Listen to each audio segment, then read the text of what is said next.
Jake, it's Denise. I wasn't sure if I've lost sound.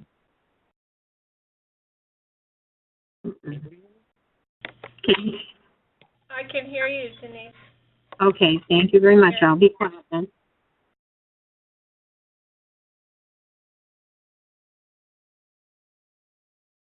Okay. Well, welcome everybody. This is our third open discussion / webinar, planning for the Knowledge Sciences Center and the Knowledge Sciences Symposium. I really want to thank everybody who's been participating every week. I was just mentioning earlier that essentially you've become our de facto planning group. So your contributions have, even just in the last 2 weeks, have been wonderful. I think you'll see how things are starting to shape up, and it probably would not have been as good an event in the end without all of your contributions. So let me just acknowledge that up front. Today I want to recap what we talked about the last 2 weeks and where we came out, because I think we ended up with at least 2 tasks there, and I want to make sure I got it right, what you were suggesting. And if I did, then we can start preparing materials for those 2 tasks. Let me first recap from webinars 1 and 2. Please feel free to jump in at any time and correct, share other ideas, etc.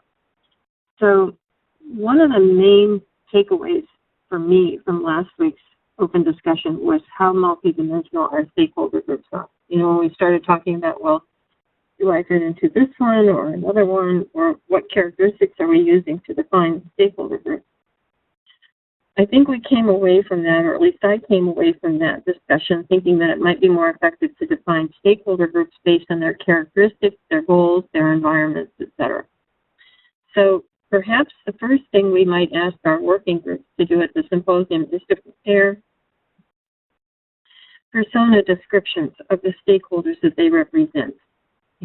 And I won't say one persona profile or description, because there may be multiple persona in the group. So to support this, we said we needed to identify a persona template, and we needed to define the characteristics that we want the delegates at the symposium to describe.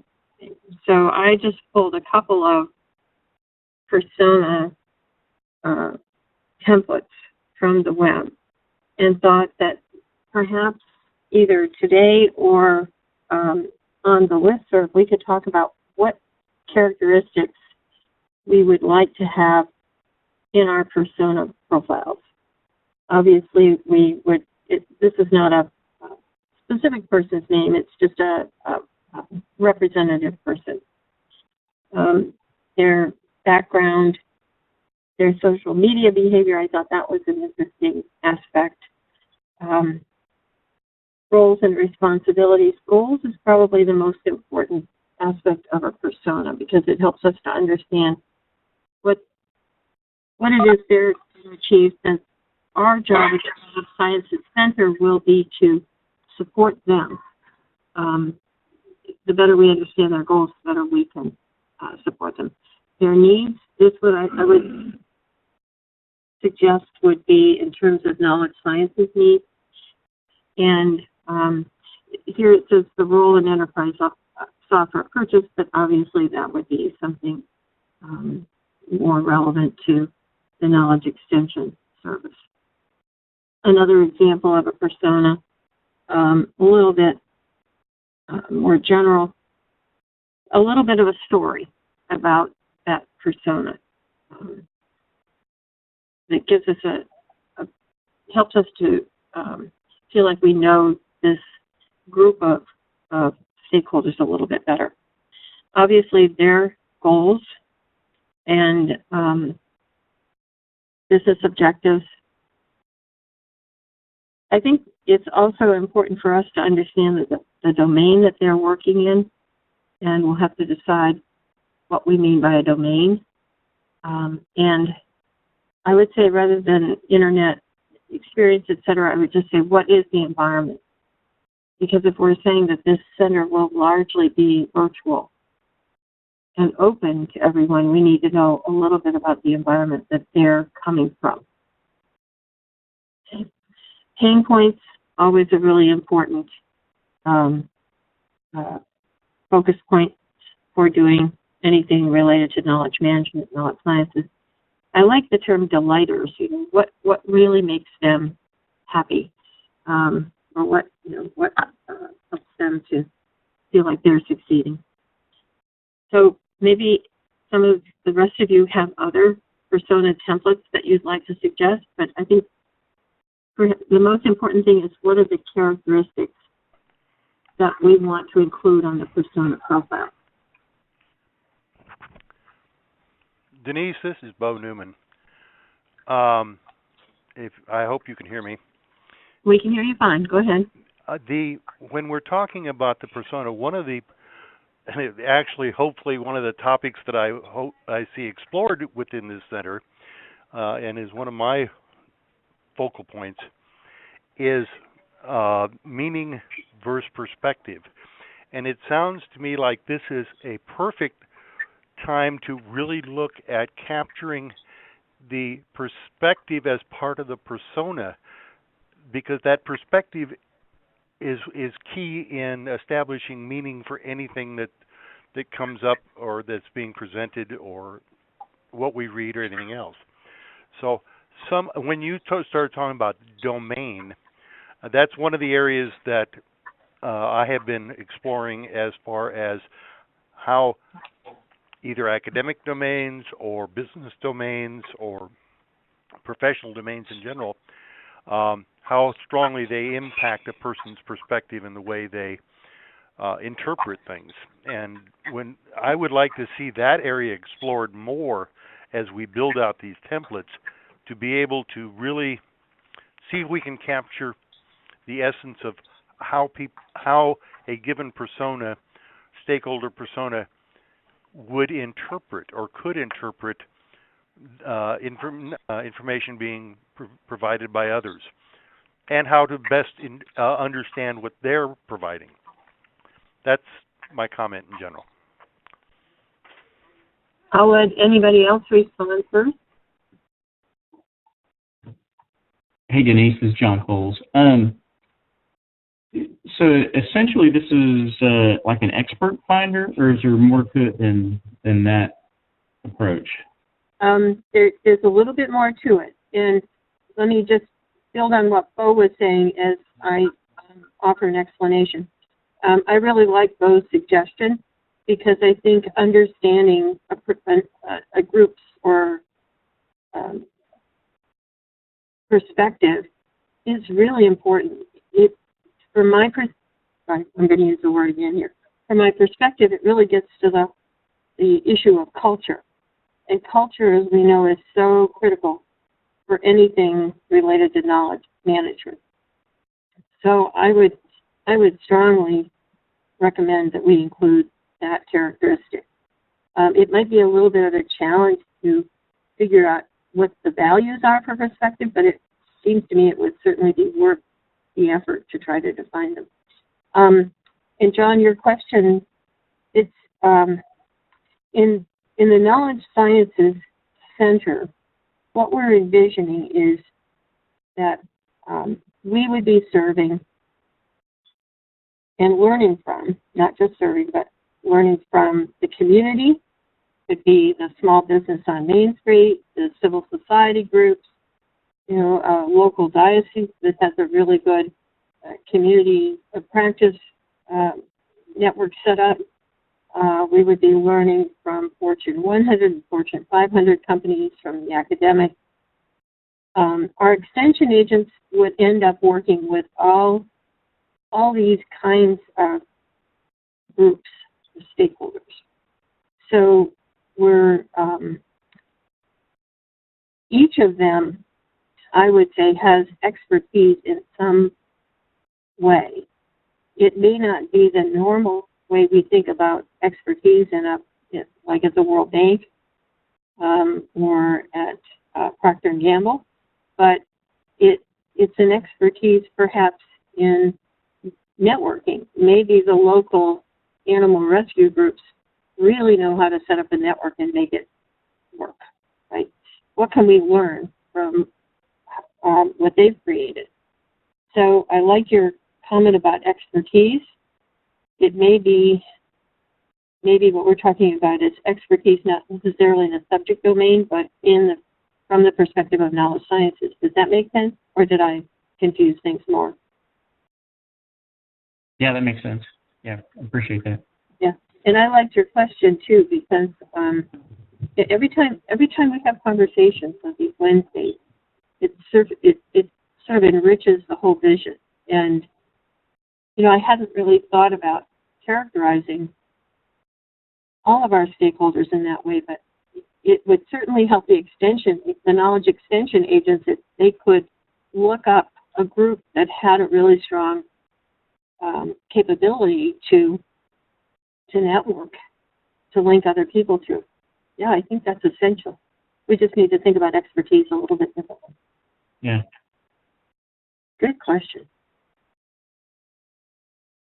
Hey, Denise, this is John Lewis, and one comment I had about personas is that usually it works out well to have part of the persona being self-filled out, and another part of it being some type of a survey questionnaire that that basically asks questions that they might not have thought of or been able to self-evaluate themselves on, so that some of the scoring and indications of where they are would come from a standard survey that the center might have for people. John, that's really great. In just about 5 minutes, you all have taken this about 3 degrees further than I had thought about it. So we need to do a persona exercise, like a first cut, just so we know, so we know who we're talking about in our stakeholder groups. But once that center is there, the persona profile is a standard step in establishing any kind of relationship with the center. Good.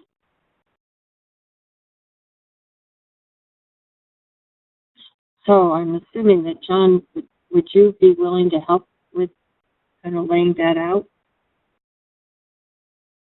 Absolutely. Wonderful.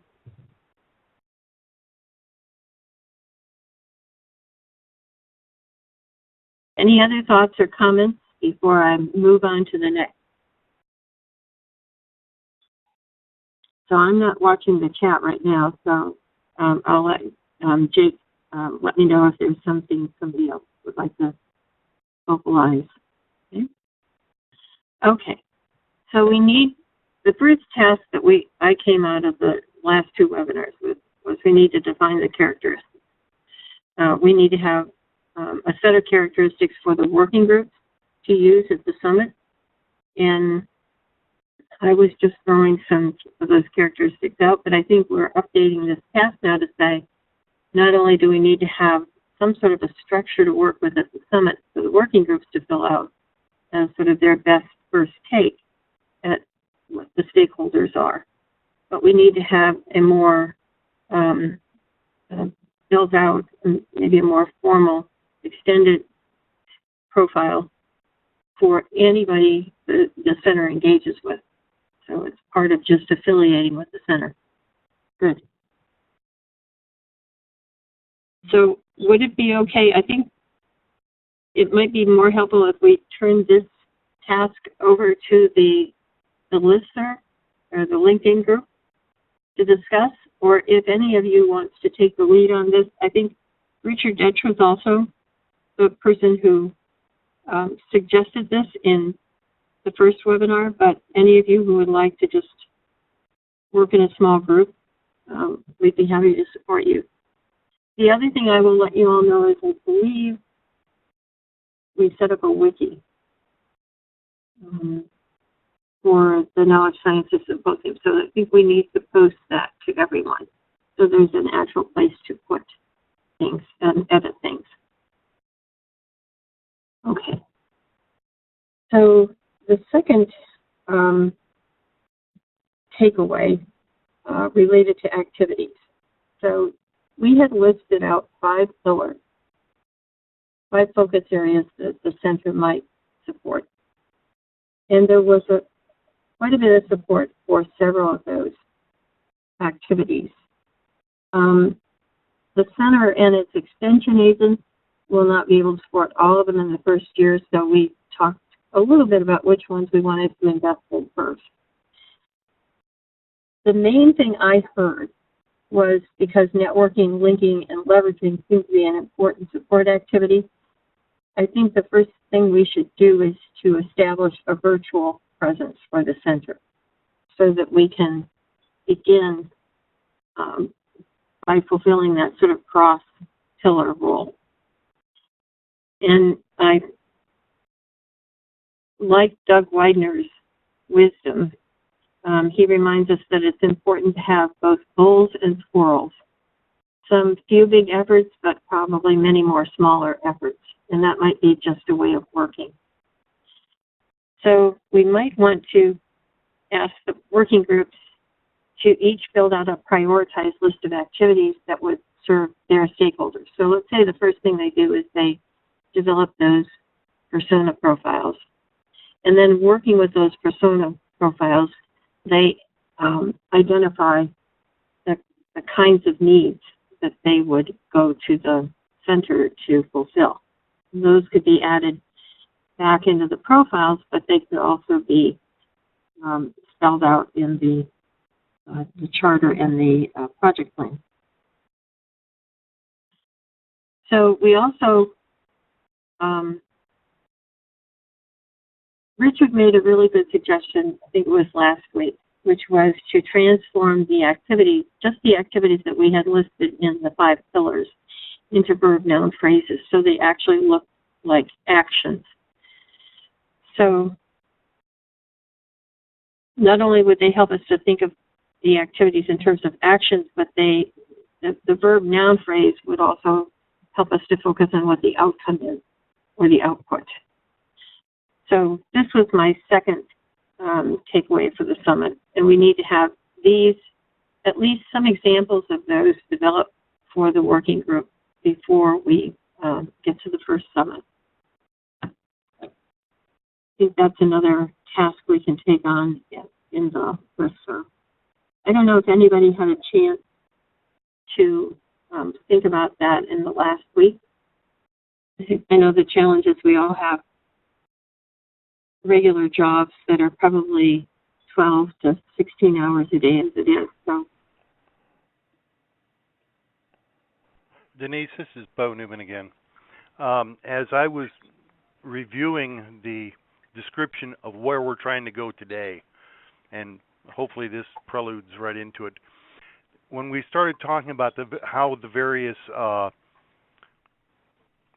groups within the, or roles or actors within this center would interact, there were 3 that I would like to see included, at least to the level that we're talking here, and that is, and these are the people who live outside of the academic community, but are not necessarily, when we look at the our agricultural model, not necessarily out on the recipient end, but more on the, as part of the provider end too. And those are the active practitioners, the people who are out there doing it now with experience and degrees of success. There's a body of independent researchers, people who are actively engaged in their own research agendas relating to the knowledge sciences, but not affiliated with any one academic organization. And in that same group of non-affiliateds, you've also got a whole group of subject matter experts out there who could very well have been, who may on a daily basis be filling the role of an instructor or a subject area SME, but they're doing it through mentorship, through internal programs and things like that, but not necessarily through an academic program. I think all three of those are going to be important if we're really going to get the full expanse of value out of our current KM community, and to really bring value to this center as a true knowledge sciences center instead of just an academic coalition. Exactly. And you said that so well. And I think you'll see in the next few slides that's exactly the model we're moving towards. And I think this also echoes something that Mary said. And Mary, I apologize if I'm attributing it incorrectly, but Mary's point was leverage what's already going on out there. I think one of the mistakes that centers make is when they establish is they assume that all the expertise is in the center and then it just needs to either be consumed or pushed out. Whereas I really see this as being the hub, the leverage point that finds those people who are acting as really good mentors now, maybe, and I think it's probably the case that the academics are going to learn something from those people. Maybe the other thing I'm hearing is that step one, and Bo, correct me if this isn't what you're saying, but I think step one is identify the community that surrounds, serves, and is supported by the center. So build out those. I would say that it's not. The use of the term identify almost sounds like it's a one-time thing. I think there needs to be a continual awareness of those. The current ongoing identification of those who are in that community, and we may have to do some outreach to find them.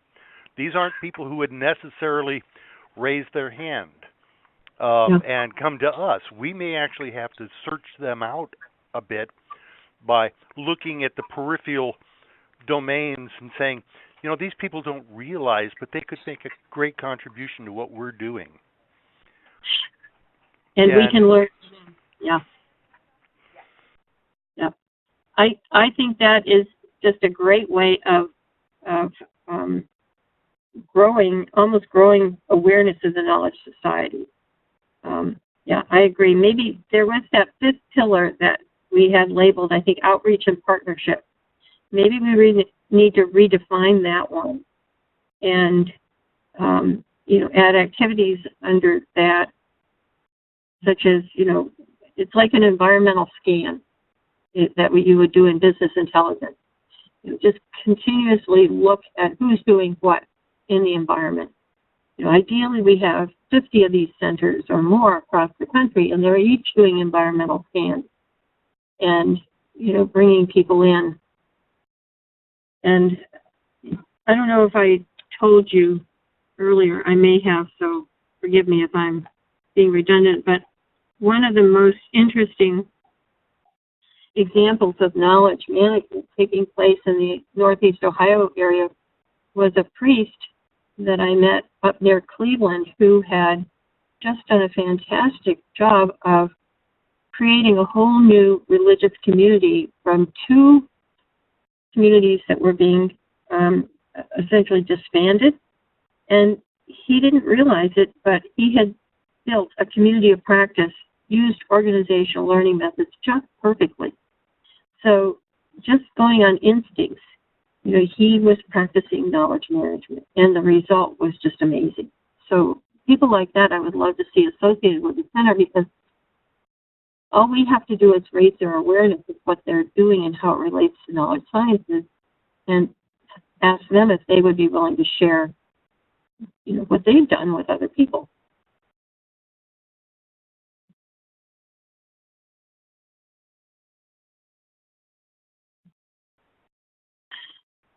Okay, so the focus of today, which Bo was just leading us into, is I've labeled them as activity and engagement model, but I thought it might be easier to just talk about how we staff the center. So how does the center go about supporting the activities that we talked about last week and that we're talking about today? And we want to do this within the extension service network, leverage, and link model. So in order to answer this question, I actually had to go back and look at models of extension services, and in particular, some job descriptions for extension agents, and to see if we could actually borrow their model, because this is what we're aiming for. What do agricultural extension agents do, and does this work for our concept of a knowledge extension agent? So I went to the Virginia Cooperative Extension website that's hosted by Virginia Tech, and they had a position description for an extension agent. And so the first paragraph you see here is for the agricultural extension agent. The second is my suboptimal attempt to translate that for a knowledge extension agent. So an extension agent provides leadership in determining, implementing, and evaluating educational programs which are designed to solve social, economic, and environmental problems in agricultural and natural resources. The agent is an educator, an information provider, a needs assessor, a problem-solving resource for clientele, and networks with the agricultural industry, specialists, extension agents, and the agency. So I translated that to a knowledge extension agent provides leadership in determining, implementing, and evaluating knowledge sciences methods which are designed to solve social, economic, civic, labor, and workforce, technology, and business problems. We can extend that as well. The agent is an educator, an information provider, a needs assessor, a problem-solving resource for clientele and networks with, and we don't have a single sector that we're serving, but we could just say with the knowledge sciences community. So what do you all think about that? How would you characterize a knowledge extension agent differently? Or does this work?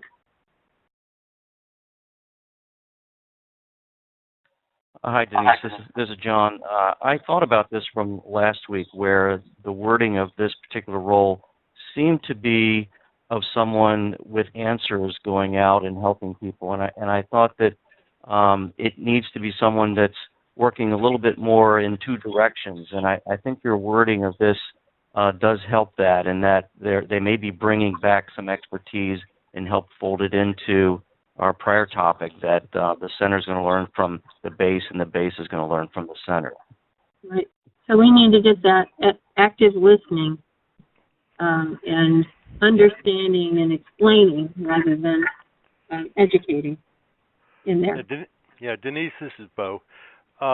One of the things that by trying to align ourselves with the extension agent model, it seems to work pretty well if you stay in the area of applied sciences or applied research. But if you start to move out into, I don't want to use the term because it could be in a way that could be taken negatively, but in the theoretical research community, or in the areas where we don't have the applications, we're not ready for the application yet, we'll call it the theoretical, what the heck, the theoretical research, the theoretical sciences, and the applied sciences within this. And then, of course, as we merge on into the knowledge engineering, as I've gotten into before, the agent model doesn't seem to get beyond the applied side. And I'm interested in how you and the rest of the group would see them playing into this model. I mean, they're there in the agricultural side, and in biologists, theoretical biologists, and everything else. They're all part of that community, but they don't seem to be explicitly made part of the agent model, the extension agent model. So here's a way, and I've been thinking about your comment earlier last week to the advisory board that we have done discipline that started from practice is moving back to engineering, and we're trying to establish the conceptual or the theoretical foundation. And in the first paragraph, I think what you're getting at is there's extension agents and the agency. Okay? And the agency is where all those other folks live who are doing the theory and the research. So we need to have, but our challenge is, I think, because we're starting from practice, I would say that a lot of the research, if you look at the professional journals in our field, the research is being reported out of organizations. It's rarely being reported out of, quote unquote, the academy. So maybe one of the things the center tries to do is to solidify what we mean by the agency in this case. Because you're right, it's extension agent models assume the agency is there. I agree with you. I was going to say something, I think, along similar lines, that I think there isn't just one kind of agent, if you want to use that word. I mean, I would think of it more in terms of a liaison, maybe. And depending upon what type of organization it is, there's going to be a different proportion of that agent or liaisons, what they can take to that organization and bring back from that organization.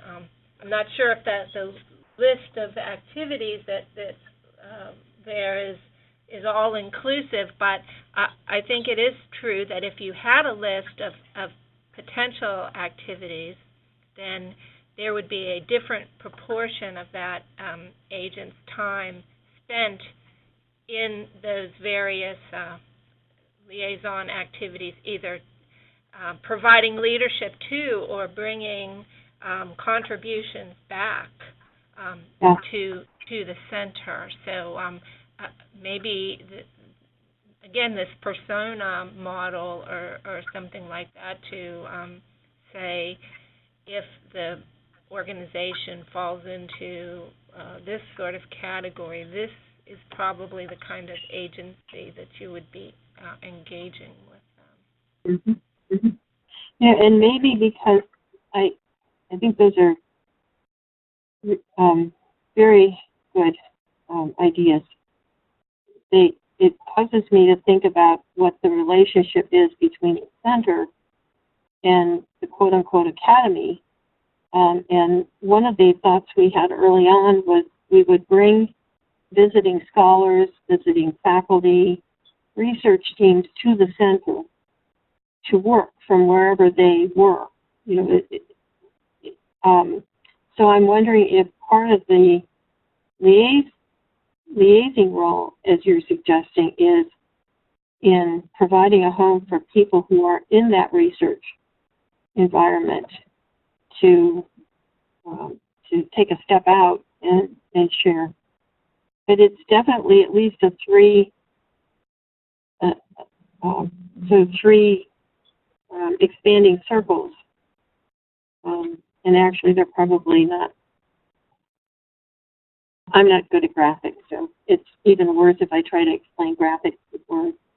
So, but yeah, there are many different dimensions here, and we need to lay them out, I think, graphically in the proposal. You're right, I think if we just support one of those, if we're only supporting the extension agents, and there isn't a link to the theoretical, the conceptual, we may not. There needs to be a validation point for what we're doing, and ideally that would be the theoretical or to the conceptual. You know, in McElroy's knowledge life cycle, we're always bringing new ideas back to the point of validation. So,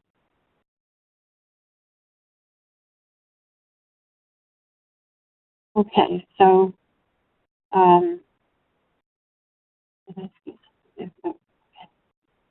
so it seems like the way I was thinking about the extension agents in the last week, I saw them working closely with business, community leaders, civic leaders, et cetera, to identify and prioritize issues, problems, and opportunities, but that's just one dimension of it, is what we're saying today. They might use visits as means to remain knowledgeable of specific local needs and problems. They might cooperate with other universities, institutions, and organizations as needed to strengthen or extend programs. And they might also just foster communication, but there's that the link to the agency, whatever we mean by the agency, is going to be critical. I think some of their other responsibilities I saw is identifying potential knowledge society and knowledge economy leaders and help develop their capacity to accomplish community and industry goals, maintain a high level of proficiency in knowledge sciences and practices, make creative and effective use of media to inform residents or participants about practices and opportunities. And here's the one that we need to send in the other direction too, is what I think I'm hearing you say. So I've included provide and interpret current knowledge sciences research to citizens by employing various delivery methods targeted to diverse audiences, et cetera, et cetera. But it's not just taking from the academy or the theoretical source, but it's playing the role from the community back to the theory. I think that a lot of what we need to research is discovered in the area of application. Denise, I can't. I was going to put this in the chat, but I wanted to put it out here in voice. I think one of the most exciting models that hit that last bullet are what have been done with the TED series and all their various derivatives. That has seemed to be such a tremendous outreach capability or way of getting science out to everybody, and in very interesting ways. And I think if we could incorporate something along that line here with what you're talking about, and I think that is at the that would fall right at the core of what you're speaking of. That would be really cool.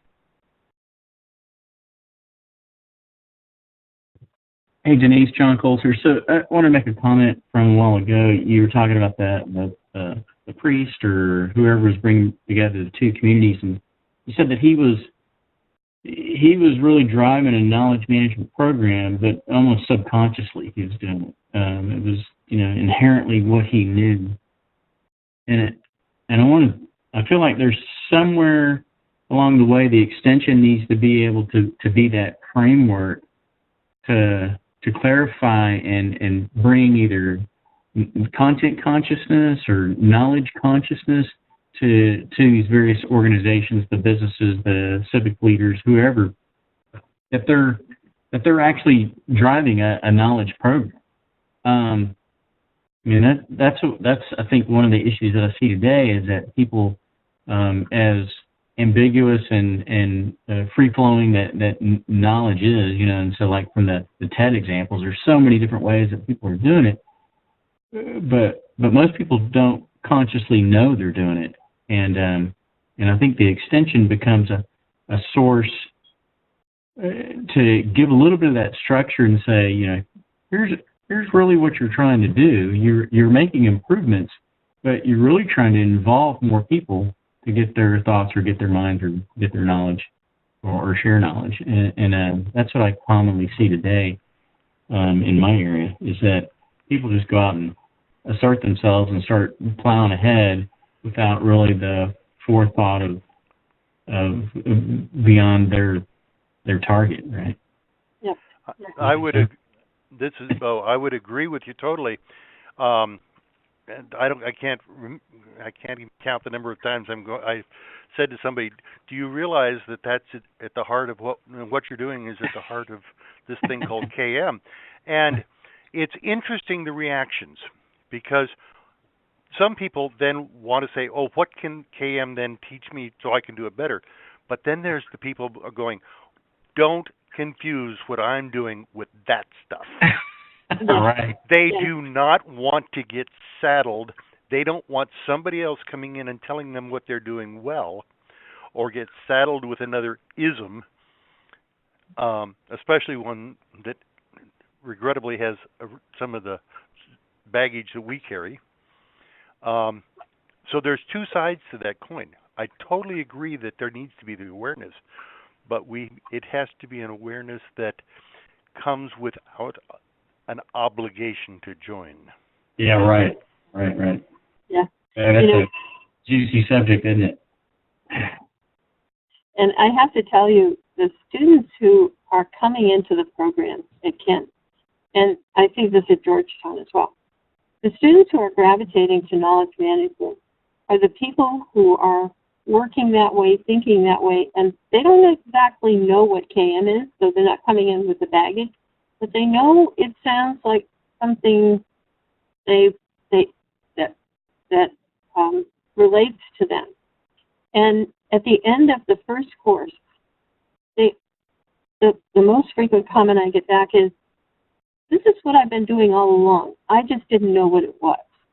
So there are all those people who are coming with the baggage. And I think one of the ways we approach them is, "Wow, you're a natural at this, you know? You're really great at this. Well, let's just see if we can hone your skills a little bit." But the younger generation that's coming into this is really grabbing it up. Yeah. So maybe we should be focusing on the generations coming after us as well.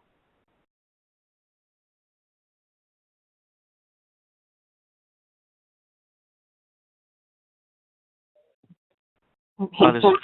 This is John Lewis. I like this dialogue where I think it's a good working metaphor, which is that we have people already doing something a lot like what we're talking about and not realizing it. Some of them are not so good at it because they're missing some of the key pieces, and to Bo's point, some of them more receptive to that than others.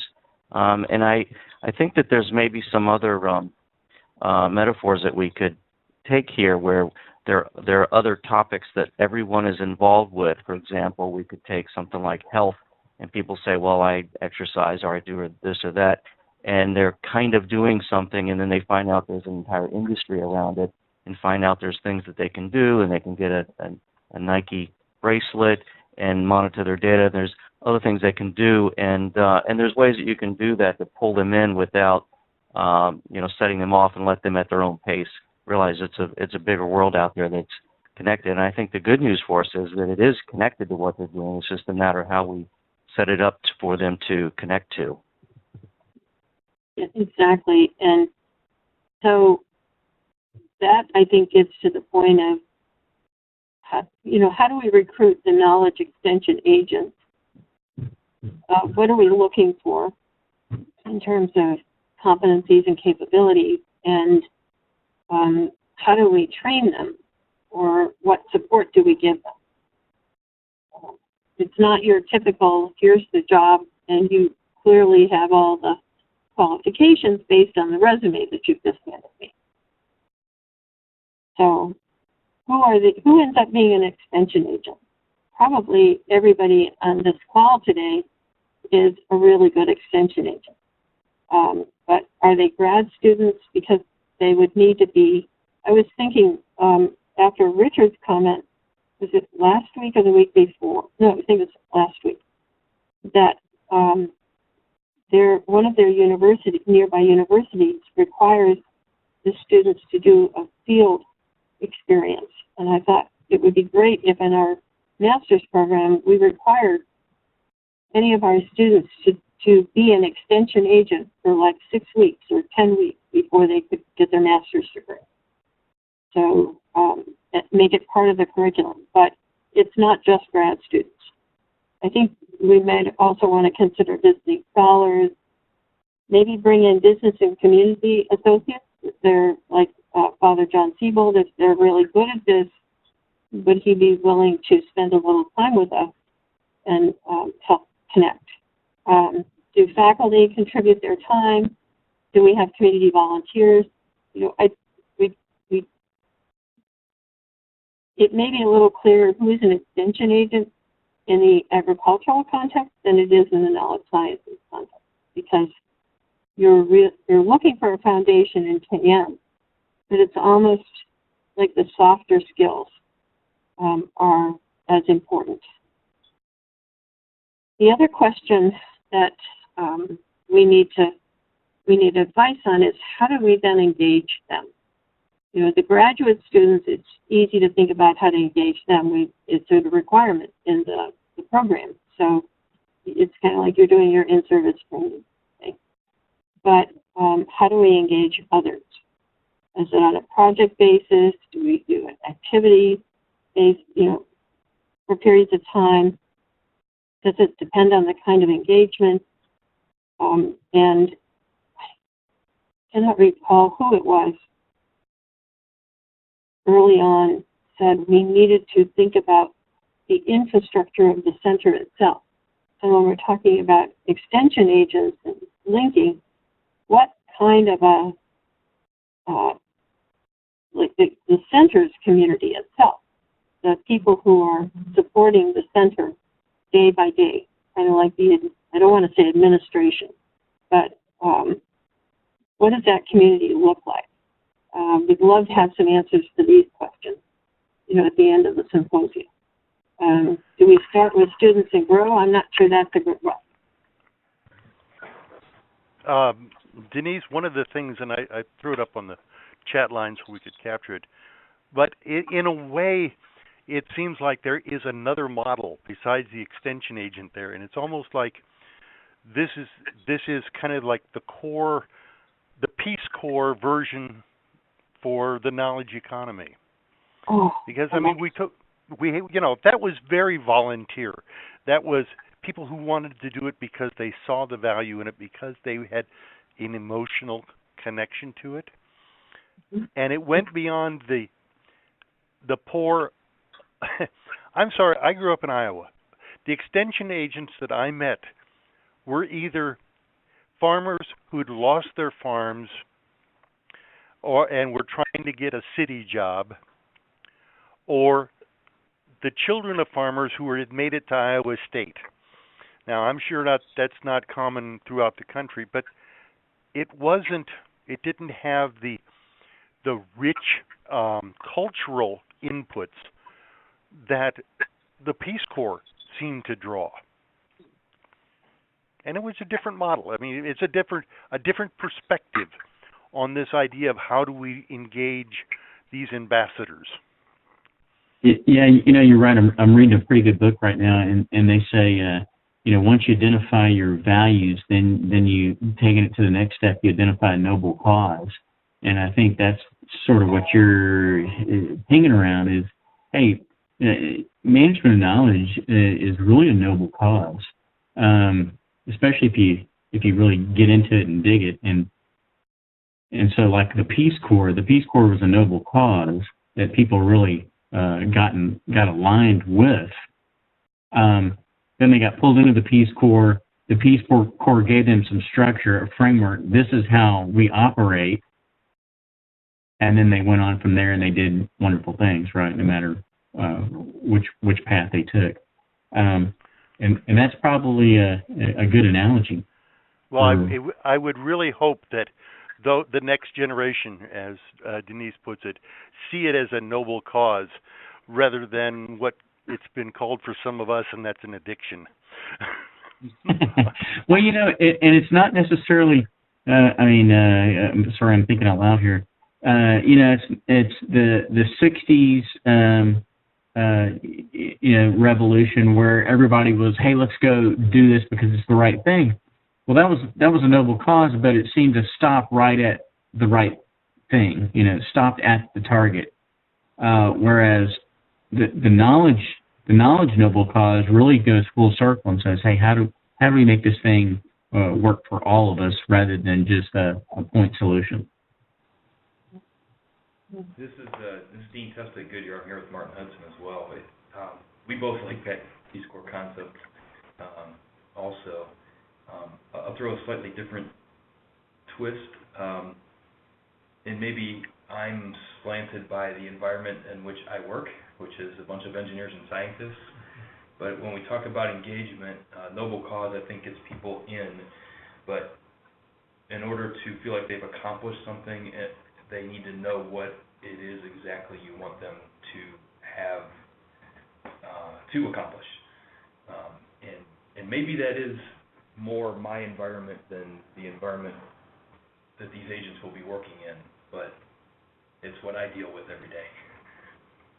Yeah, they're very hard-lined and quantitative, that they need that target and they need that goal and they can go hit it, right?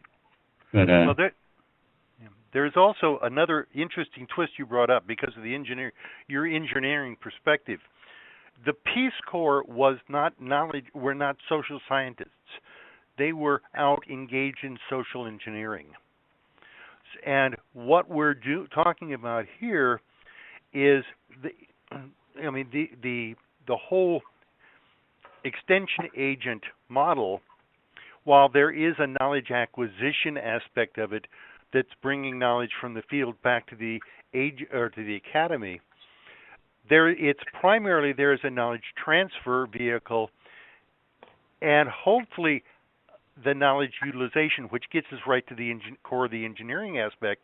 And that's what the Peace Corps was all about. The Peace Corps was out there to take these concepts, to take these capabilities, these methods, tools, and techniques, and help people in a structured way. It sounds like engineering to me. Do meaningful things with them. Okay? Well, that's what our extension agents are really doing. They're saying, what are the tools, methods, and techniques that come from the knowledge sciences, and what are the proven ways of applying those capabilities to accomplish things within your community? So when we look at I'm starting to get this tug now between the science metaphor and the engineering metaphor and the utilization metaphor. And I know this was one that they wrestled with right up till today at GW. Which pillar do you put the weight on? Well, I would hope that this center actually balances the weight across. Yeah, where's the foundation, right? No, let's just talk about. I'd rather not say foundation or framework or anything else. It's the concept that allows us to create a balance across those three forces. Okay, yeah, I think I can see that now. The balances the forces amongst the three. Mm-hmm. The equilibrium. Sorry, Denise, I hijacked your call. No, this is the only thing I want to do in this call is listen. So please, you're not hijacking, you're fulfilling the goals of the call. And in some of those situations, I bet we all feel this way, is that you go out and you start to talk to people about, knowledge management, and like someone said earlier, is that you get that inquisitive look, or that look of, oh, you're one of those people, and they almost look at you like they're saying, yeah, I could do your job, but when you sit down and you start talking to them, the light bulbs start going on, and they go, oh. At least that's been my experience, is that, I'll, get introduced and people sort of look at you like, oh, yeah, well, I've got my own way of approaching knowledge, and, mine's the best. But you spend a few minutes with them, and all of a sudden they're just like, they're sucked into what you're talking about, So how do we bridge that gap? It's the here we're this group of extension agents that are experts or have a good feel for how knowledge flows and is managed, but why should I seek you out? Is I think a really strong question that we need to try to answer. I think we understand the models, we understand the diagrams, we can teach those in academia, but I think one of the things we've seen in the past is that so many people coming out of KM programs or KM certificate experiences know how to talk about KM, but they don't know how to do it. So one of the things we need to make sure that an extension agent understands is that they have some knowledge, but as Mary said early on, there are probably a whole lot more people out there who have more knowledge about how to do this, but just don't recognize it. Yeah, this is John Lewis. On the earlier point about getting people to even start to listen to this because they feel like they've done it before. I think that part of that is solved with just the name. I think that Denise is moving towards. If we say knowledge management and they know that they've heard that and they've identified that with an installation of a content management system or a search engine or something else, I think knowledge sciences is a broader term, and I think that Denise identified that. I think we'd all have to get better at explaining just how it's broader than the term that people have heard and used before.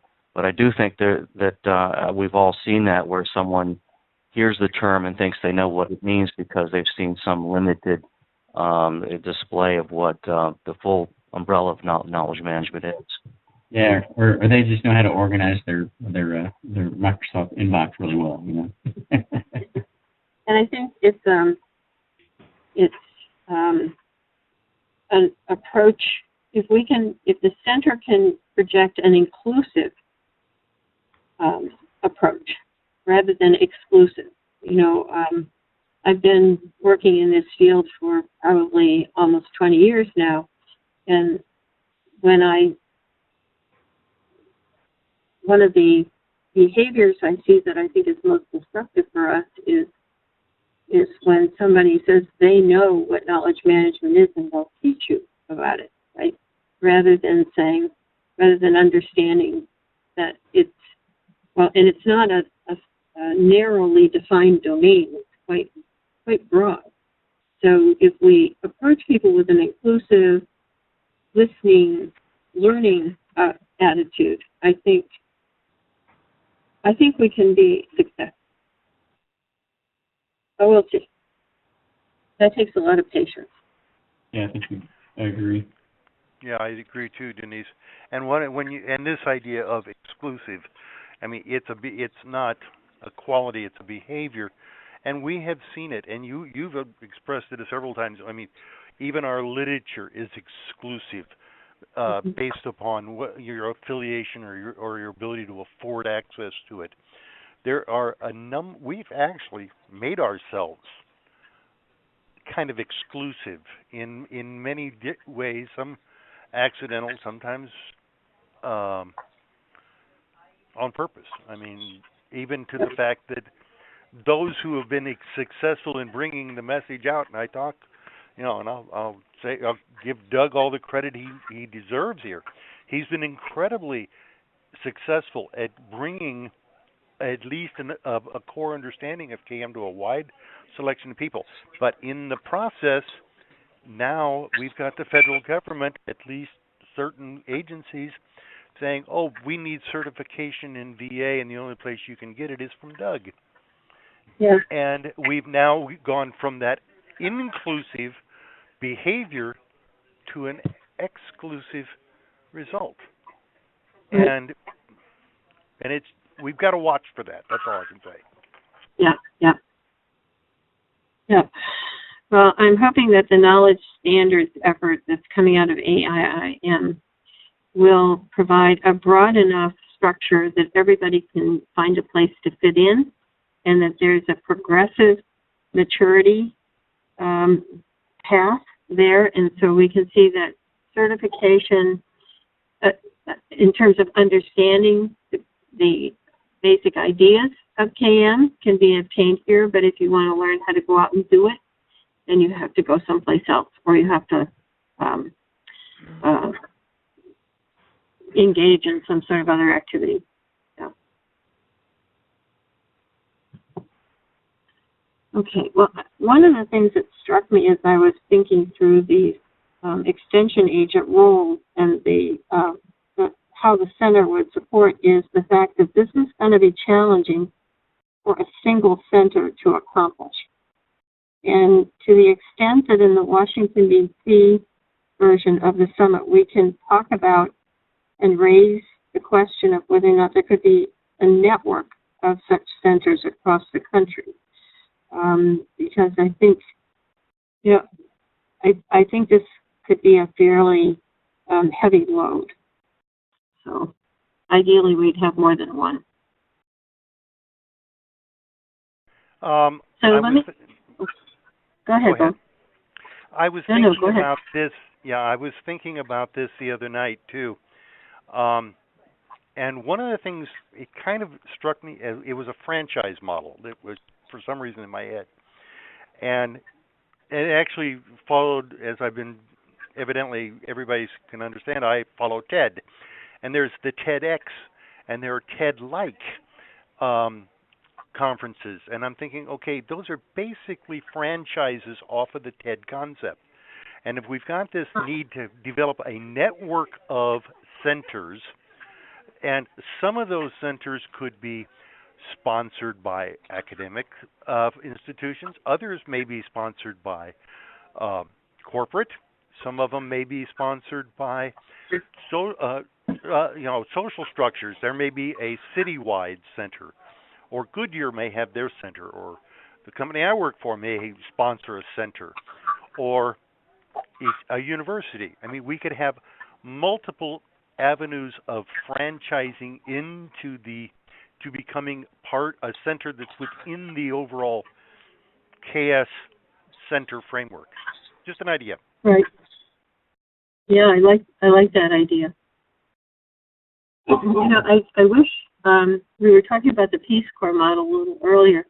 Just a reminder that we have Jack Merklein on our advisory board, and I think we should make sure that Jack is tuned into our weekly conversations on the Science Center so that he can maybe tell us a little bit more about that too. So let me come to a practical question here. So we've had a great discussion today about engagement models and roles, but how do we frame this for the working groups at the symposium? Do we have, should we sort of summarize our discussion and provide the different models and ask them to review the models we've discussed and come back to us with either modifications of the models or new models? Because we just have the one day and quite a bit to accomplish in that day. I think the more that we can give them in structured materials or structured directions to work from, the better. So what should be our approach here? Denise, how, and this is going back to, we were looking for our personas. How would you describe the persona of the conference attendees that we're going to be dealing with? Because that depends on how strong a challenge you can give them. I can see telling them, hey, you've got 3 of them and you've got 2 hours. Here's 3 different models. You've got 2 hours to blend them and come up with it. Give them the grand challenge in 2 hours. Some audience personas that would work with. Others would go, well, let's see. We spend the first half hour getting coffee, and then. That's a good question. I've been extremely pleased with the people who have been signing up. We're going to be in situation 1, where we're going to be, if we wanted to, if we could map out the 3 models, we could give it to them. Ideally, at Kent, we're going to prepare, a working group packet that everybody who's attending gets ahead of time. So you come knowing, what it is we're expecting you to do. But I think we could say, spend 2 hours on the persona, spend 2 hours on the activity, spend 2 hours on the engagement model, etc. And here's your background materials. Yeah. Yeah, I agree. So that still didn't answer my question. Are these going to be the people? Are these people going to be up to the grand challenge type questions, or are they going to be hopefully one cut above what we'd find at KM World? Oh, these are these are people definitely. Well, I think KM World is a good networking activity, but I would say that these people are going to be one step, maybe two steps above, because in many cases they're too busy doing KM to attend KM World. Okay. And this would be, if they can come in if they can show up at Kent State or show up in D.C., ready to roll up their sleeves and anxious to get even past the first day. Okay, fine, you're telling, but let's work on it. If they Right. are there to work on it, then we can give them the grand challenge type questions and say, here's 3 frameworks. You have 2 hours this afternoon to come up with your contribution to the amalgamation of these 3 frameworks or something different, and then defend it. Yep. I think we can do that. And I like the sort of implicit and direct advice you offered there as well, Bo, which is 2 hours on persona, 2 hours on activities, 2 hours on the engagement model, and then sort of wrap up the intellectual property and the financial stuff as the last 2 hours. Yeah. So once again, this group of people has done it for us. You just given us our agenda and our marching orders. Hey, this is John Lewis. I just wanted to understand a little bit more about what you're saying, Bo, on literally if we're saying, so if people are there and we give them 2 hours to create a model, what we're really trying to accomplish with that. If we're, I guess what I'm saying is that, I've spent 20 years working on combining models, and I don't know what really I would accomplish in 2 hours. So I guess I'm pushing back a little bit on what you're saying and asking a little bit more about what you think we'd accomplish with that. John, let me go ahead, Bo. It wasn't so much, and I probably used an example that, like you say, deserves to be pushed back on. But what I was really kind of getting at here was, and asking the question, do we have the type of people, can we expect the type of people that we can give grand challenge type questions? Here's a question that you would normally maybe address in a year. I'm sorry, we're going to do it in 2 hours. I mean, there's a wide range of literature and examples out there how people have been, organizations have been put into that. Sometimes they're trying to drive innovation, whatever, but that tightly constrained grand challenge model seems to create some very unexpected, almost emergent properties. And that's really what I would hope we're getting out of here. If we can predict what's going to come out of these workshops, we don't need to have them. But if we can if we can push this into the realm of the complex adaptive system, and we're starting to see emergence of new models that we haven't even thought of come out of this, that's going to be powerful.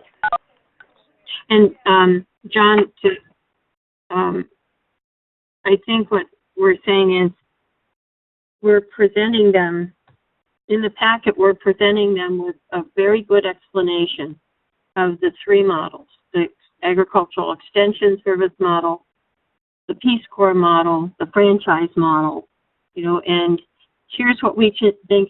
There has to be context for each of these. So we're going to have to do a bit of work to put this together as preparation for the working group members. But here's what we want to accomplish. Given what you've seen in terms of who you represent, what they would be doing in relation to the center. Now, take these models, modify them in your working group so that they support what you've just discussed, the people and the activities, right?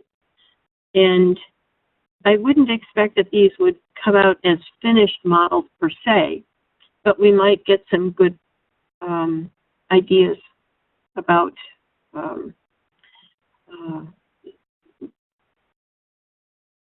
aspects of the models that we hadn't even thought about, just what Bo was suggesting. Yeah. Okay. So this is just want to follow up. So I guess what I'm wondering is in their instructions, I mean, would we be limiting them to those 3 as they dive in would it allow for them to say, you know what, I think that maybe incorporating a fourth model? I guess I'm wondering what the scope of that would be for them. Absolutely. I mean, if they've got a better model than anything that we've suggested, or they don't like any of the three that were the three that are just starting points. I think Okay. if you put people in a group for 2 hours and ask them to come up with a model, 2 hours is definitely not going to produce a good model. Yeah, So we're on the same page. Then, Denise, then, okay, let's start. We did this. Let's say we do this at Kent State. Now, what's going to happen in D.C.? Are we going to take those models, the product that came out of those working groups in Kent State, and use those as the input to the working groups in D.C.? Or are we just going to repeat ourselves? I think just as the webinars are background information that we're accumulating week by week, the first 2 days in Ohio will be more background information, right? Here's what background in terms of what the folks in Ohio produced, right? The folks I don't know that we will have enough time to turn that around for people in Washington, D.C. to digest fully. I'm not sure that I want them to be entirely swayed by what was done in Ohio. I would like them to come in with fresh ideas, just like the people in Ohio did. But I think we should make it available as we can as background. No, all we have to do is tell them that people at Kent State just set the bar very high. You've got a big bar to cross. Give them a challenge. Don't even tell them what it is. Yeah, and remember that that's going to be broadcast so that they can watch and listen in to what's going on at Kent State. So in Kent State, is it a scenario where the vision is set, the goals are sort of set, and then we roll into the working, roll up the sleeves and get down to business, and then in DC to reiterate, hey, here was the vision, here were the goals. No. On day one, in both events, we're talking about the challenges. On day one, in both events, I'm presenting what we see as a vision, but I'm laying it out in fairly general terms. Yeah. And we've got a lot of advice the last 3 weeks that are really shaping that vision. But I don't want to tell them. Maybe what I should be saying is I'm telling them what the goals are in terms of just in relation to the knowledge society and the knowledge economy. But we need to eat our own dog food and be prepared to listen for 4 days. So I'm not sure I answered the question. Let me just mention, Jake has just noticed that we are about 10 minutes from the end. So I'm going to ask that we carry most of this discussion over to the listserv. I wanted to share one thing with you because you've all contributed so much just in the last 3 weeks. I had a chance about a week and a half ago to sit down with Klaus Tilms at the World Bank for about half an hour. Klaus is, many of you may not know Klaus, but there are other people at the World Bank who've gotten a lot more credit for what happened at the World Bank in terms of knowledge management, but in fact, Klaus was really, in my opinion, the driving force behind most of what worked well. In fact, the first thing I asked him a week ago was, what was it that you were involved in that I didn't even know you were involved in? So in the course of that 30 minutes, we got 11 golden rules, and I've contextualized it for knowledge sciences. But these are some golden rules that I'd like us to think about adopting for the center. And I'll go through these very quickly, but you have them on the slide if you want to look at it further. The rule of hands-off. Always look for others to adopt and move your ideas forward. Don't try to own it.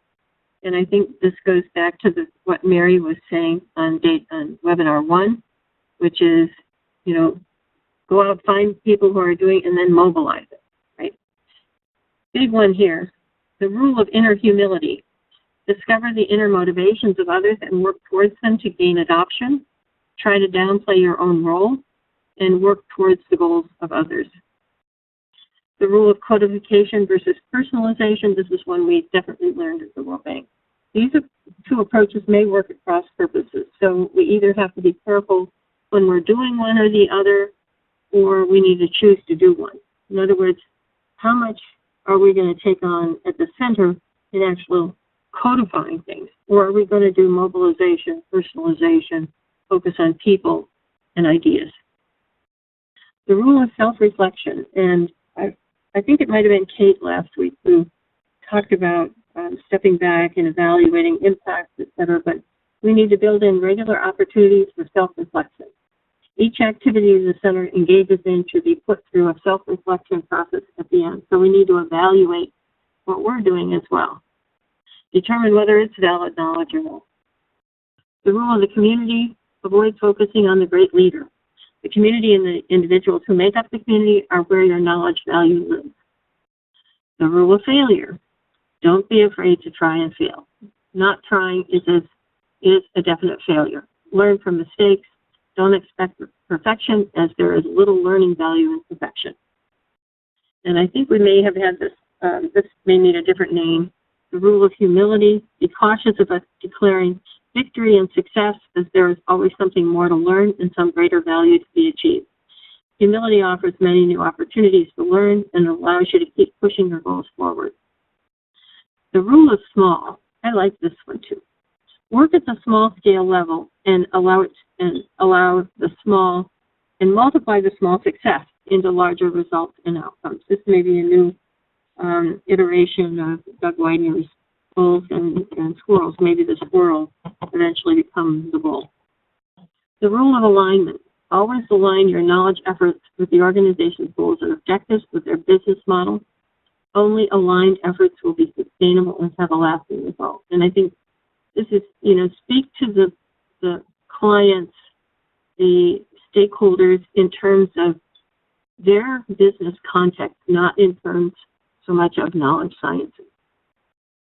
The rule of responsiveness. Always seek and respond to requests for engagement. Look to the front line in any organization to affect change. So I think this is the extension agent. And the rule of people. Knowledge sciences and knowledge management is a people-based domain. Engaging people is the primary model. So hopefully, as a channel for Klaus, I've given you a little value back today for all of the advice that you've offered me. But thank you so much, everybody, and I hope you will continue the discussion on the listserv. And we'll post. I don't know. Jake may already be ahead of me on this, but we'll post the link for the wiki, where we can actually work and edit to the KSS listserv. Okay. Okay. Question: are we also posting the chat lines out to the wiki? That's a good idea. We haven't done that yet. Jake, is this something that we could do? Yeah. I mean, please. There's several. Well, I kind of dominated it today, but I looked back at the last one, and I thought the chat line would have been a great point to kick off other conversations. This, I guess, I'm thinking about the one where we did with the advisory group. But, that way we can just, instead of worrying about putting big thoughts into the chat line or injecting them in the conversation, you can put the seeds in, and then we can go to the wiki to build out on those. Great idea. In fact, we'll go back and get the chat from the advisory board and post that to the wiki as well. Okay. Good. Now, I should ask everybody on the call, I guess, if you're comfortable doing that. We would only post the chats that are to everyone, right? Not the chats that are private. Would that be okay? That would probably be a good idea. Yeah. All right. Only those to everyone, and I think it's a great idea. Just last time and today, I've been taking notes and copying and pasting notes from the chat session, knowing that if I go back and watch the video, going through the whole thing is not going to be, capture all of it, or just looking at the slides. And I'd ask, in addition to the chat, is it possible to also list the participants, or at least names, or I don't know if email addresses, or the people that are involved? I don't know if we could capture that as well. I'm going to ask Jake if he could spend some time looking into that. Great. Okay. I can take a look into that. Okay. Great. Well, thank you, everyone. Next week is going to be a little bit challenging because we're going to attack those intellectual property models. And here's where I think we want people to really come up with something new. Thank you again, Denise. These have been tremendous opportunities to engage with the community, and I hope I can only return a part of what I've gotten from it. Oh, excellent. Well, I just want to make sure everybody who's been on the calls is registered, right? So we're about 3/4 subscribed for spaces in DC, and we'll try to expand the space if we need to. But please make sure you register. We'd like to see you all there if it's possible for you to be there. Okay? There's no restrictions of registering for both of them, is there? No. Mm-mm. Okay. And where do we register? There should have been. Did you not get the invitation? It's possible it's in my inbox. I don't know. Where would I go to do that? Okay, you should have gotten an email that said either invitation to the inaugural Knowledge Sciences Symposium, and on that email there's a link to the form to register, and there's a link to the website. Okay. The other thing you can do is to just search Google for Kent State Knowledge Sciences Symposium, and the website will come up, and you'll see the registration form there. Great, thanks. Great. The form allows you to register for both at the same time, right? You might have to register twice because I'm thinking about the values that are coming back to me from the form, and it doesn't. You probably would have to register once for Ohio and once for DC. That's okay, right? But I don't think there's an option. I will attend both. You're correct, Denise. This is Dean. I did have to register twice. That's okay, right. Thank you. Thank you very much. I'll have to get my second registration in quick. Thank you. Okay. Thanks, everybody. See you next week. All right. Bye. Bye. Bye.